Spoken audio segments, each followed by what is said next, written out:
भारत देश में यहाँ लोकसभा चुनाव 2024 का आगाज हो चुका है। पहली लिस्ट के बाद दूसरी लिस्ट जो जारी हुई बीजेपी पार्टी की, उसमें यहाँ भिवानी महेंद्रगढ़ लोकसभा से चौधरी धर्मवीर सिंह का नाम आया और इसी बात को लेकर वो मीटिंग कर रहे हैं जिले वाइज। वहीं आज जिला चरखी दादरी में स्थित मंगलम पार्टी कार्यालय में पहुंचे हैं और कार्यकर्ताओं की बैठक भी ले रहे हैं। आप देख सकते हैं कि बैठक में यहाँ सैकड़ों की संख्या में कार्यकर्ता पहुंचे हैं। उनका कहना है कि अब की बार तीसरी बार भी भारी बहुमत से बीजेपी पार्टी केंद्र में सरकार बनाएगी। वहीं उन्होंने गठबंधन पर कटाक्ष करते हुए कहा कि जिस गठबंधन में गांठ हो वो कोई बंधन नहीं होता। वहीं कांग्रेस पर कटाक्ष करते हुए उन्होंने कहा कि उस पार्टी में बिल्कुल भगदड़ मची हुई है और सांसद है वो बिल्कुल टिकट लेने से इनकार कर रहे हैं। वहीं उनका कहना है कि अब भाजपा सरकार विकासशील देश बनाने के लिए 2047 तक विश्व गुरु भी बन जाएगा और 2047 तक एक विकसित भारत बनकर उभरेगा। चरखी दादरी से इंडिया न्यूज़ के लिए सुरेंद्र शर्मा। देखिए, आज चुनाव की तारीखें इलेक्शन कमीशन घोषणा कर देगा 3 बजे जैसा कि प्रेस में आया है। अभी हम ये तो नहीं कह सकते कि हमारा हरियाणा कौन से फेज में आएगा। टिकटों का हरियाणा प्रदेश में 6 टिकटें पहली लिस्ट में या दूसरी लिस्ट में आई हैं। तो ये आज डेट होगी 16, तो 13 तारीख को रात ने डिक्लेयर किया था। उसके बाद जैसे मेरी पहले आदत है कि मैं पहले तो खाटू श्याम जी गया था और वहाँ दर्शन करने के बाद फिर मैंने पहली मीटिंग नारनौल दी है। आज ये दूसरी मीटिंग दादरी में है। ये 3 डिस्ट्रिक्ट हैं और कल ये भिवानी होगी। और मैंने जो हमारे पार्टी के जो साथी हैं डिस्ट्रिक्ट हेडक्वार्टर पर, जैसा आज यहाँ पर की है, उनसे लगता जो हमने अंदाज़ा लिया है कि पहले जो चुनाव में नतीजे थे 2014 फिर 2019 में बढ़ के वोट आए। 2014 में जहाँ 1,31,000 की जीत थी और 19 में वो 4,44,000 समथिंग होगी। हर आदमी का ये मानना है कि ये लीड पिछली बार से बढ़ेगी और उसका मुख्य कारण मुझे यही नज़र आया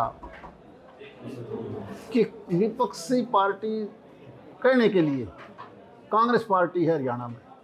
कहने के लिए मैं इसलिए शब्द यूज कर रहा हूँ क्योंकि पिछले 2 चुनाव में विपक्ष का नेता कांग्रेस पार्टी पार्लियामेंट में लोकसभा में नहीं बना पाई। लेकिन 10% तो सीट चाहिए, 10 भी उनकी नहीं आ रही। इस बार सीट उनकी घटेंगी और बीजेपी की सीट बढ़ेंगी। मार्जिन पहले से कहीं ज़्यादा बढ़ेगा हर सीट पर। इसीलिए कांग्रेस का कोई भी उम्मीदवार कांग्रेस का छोड़ के एक रोहतक लोकसभा सीट, बाकी 9 सीटों पर इनके लीडर टिकट नहीं मांग रहे, बल्कि कहीं से नाम आता है तो हाथ जोड़ जाते हैं, हम लोकसभा नहीं करना चाहते। इसका मतलब उनको केवल हार का खतरा नहीं, कहीं इससे भी ज़्यादा इतना कम वोट आए कि जमानत भी ना बच पाए। इसलिए अगर यहाँ जो लोग पहले टिकट की अप्लाई करते थे कांग्रेस की, वो कहीं ना कहीं बचते नजर आ रहे कि नहीं, मन क्यों मराओ, दूसरे लड़ा लो, मन क्यों फंसाओ सो दूसरे लड़ा लो। तो उससे क्या है कि लोगों में काम, जो मोदी जी के 10 साल के काम देखे हैं और आने वाले समय में इस देश को हमने 1947 तक विकसित देश बना के हर सेक्टर में काम करना है, चाहे वो डेवलपमेंट का हो या वो कहीं ना कहीं गरीब से गरीब आदमी की सहायता करनी हो। ये सारी चीज़ें का रिजल्ट ये है कि लोग केवल और केवल मोदी जी की गारंटी पर विश्वास करते हैं। हरियाणा में सारे हैं भागदौड़ वहाँ से मन दे दो, मन नहीं सुनी। बस 7 कौन से 6 तो डिक्लेयर वाली स्थान से बीजेपी का नहीं, उसको टिकट नहीं मिली, इसलिए इनकार किसी ने नहीं किया। नाम बता दो किसने इनकार कर दिया। इंडिया महागठबंधन लगता है कि सीधी आपसे टक्कर हो गई।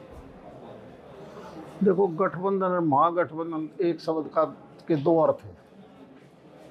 मकसद एक है, क्या कोई ठीक चीज़ जिसके गांठ लाग जा वो कभी बंधन होया? एक आपकी कंप्लीट रस्सी है और वो टूट जाए और फिर उसकी गांठ बांध रहा है, शायद उसी ना हम गठबंधन बोलते हैं। उससे आप समझ जाओगे क्या है। गठबंधन तो एनडीए के भी। नहीं, हमने सहयोगी दल है हमारे, हमारा गठबंधन नहीं, हमारे सहयोगी दल हैं, उनका गठबंधन है।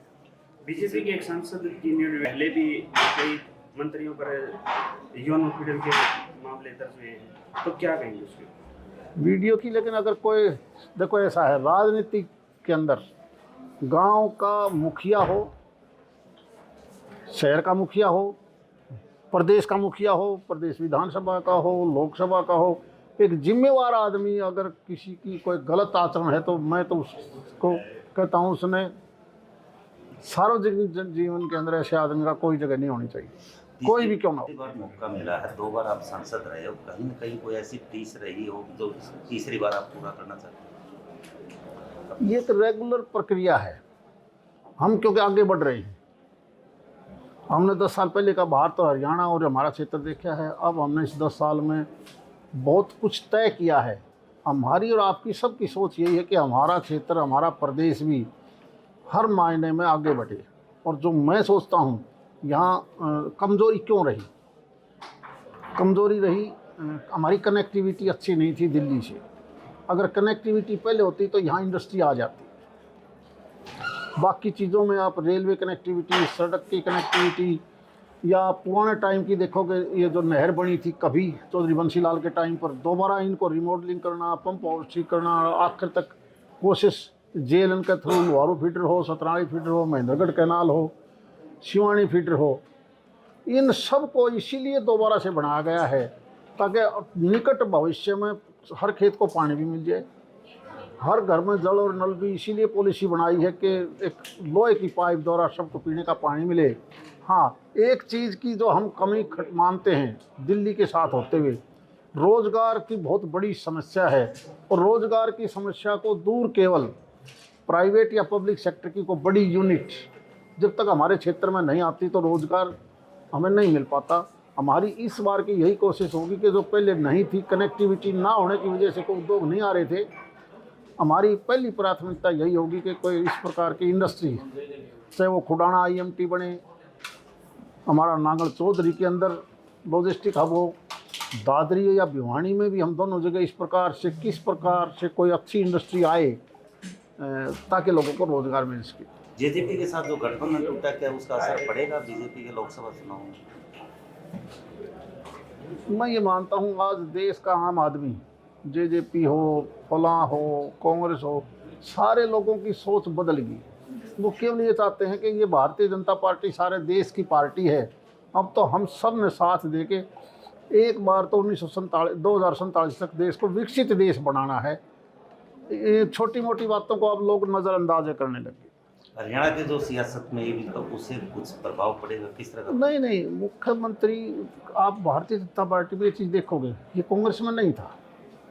भारतीय जनता पार्टी किसी की भी जो जिम्मेवारी लगाती है, कौन बड़ा है कौन छोटा, इस चीज़ को नहीं देखती। माननीय मनोहर लाल जी ने 9.5 साल तक प्रदेश को बड़ा अच्छी ढंग से चलाया। उनकी ड्यूटी अब कहीं और हो जाएगी, हमारे साथ बतौर सांसद होकर हो सकता है उनकी जिम्मेवारी और बढ़ जाए, और एक छोटी उम्र के आदमी को फिर चीफ मिनिस्टर बना दिया। तो ये एक सामूहिक सा प्रयास है, यहाँ इस चीज़ का कोई महत्व नहीं है कि कौन किस आदमी को कौन सा काम देना है। लोकसभा 2024 में लोगों के बीच में जाएंगे, क्या मुद्दे रहेंगे?